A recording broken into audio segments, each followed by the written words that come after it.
கர்த்தர் மேல் உன் பாரத்தை வைத்துவிடு, அவர் உன்னை ஆதரிப்பார். நீதிமானை ஒருபோதும் தள்ளாட ஒட்டார். சங்கீதம் 55 22.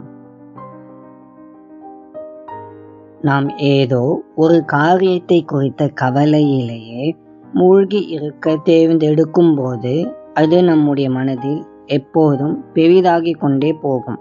எனவே நம்முடைய சிந்தனை முறையை மாற்றி நம் மனதை புதுப்பிக்க விரும்பினால் நம்முடைய கவலைகளிலேயே மூழ்கி இருப்பதை நிறுத்திவிட்டு அதற்கு பதிலாக தேவனுடைய வார்த்தையை தியானிப்பதில் நம்முடைய கவனத்தை செலுத்த வேண்டும். சரி, நாம் எப்படி தேவனுடைய வார்த்தையை தியானிப்பதில் நம்முடைய கவனத்தை செலுத்துவது என்கிற கேள்வி வருகிறதா?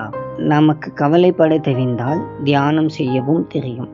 கவலை என்பது ஒரு எதிர்மறையான எண்ணத்தை எடுத்துக்கொண்டு அதை பற்றி மீண்டும் மீண்டும் சிந்திப்பதாகும். அதை போலவே வேத வசனத்தின் ஒரு பகுதியை எடுத்துக்கொண்டு அதை பற்றி மீண்டும் மீண்டும் சிந்திப்பது தியானமாகும். அன்பின் ஆண்டவரே, உமக்கு ஸ்தோத்திரம். கர்த்தாவே, இந்த நல்ல நாளுக்காக உமக்கு நன்றி. ஆண்டவரே, நீர் இதுவரை எங்களுக்கு செய்த எல்லா நன்மைக்காகவும் ஸ்தோத்திரம்.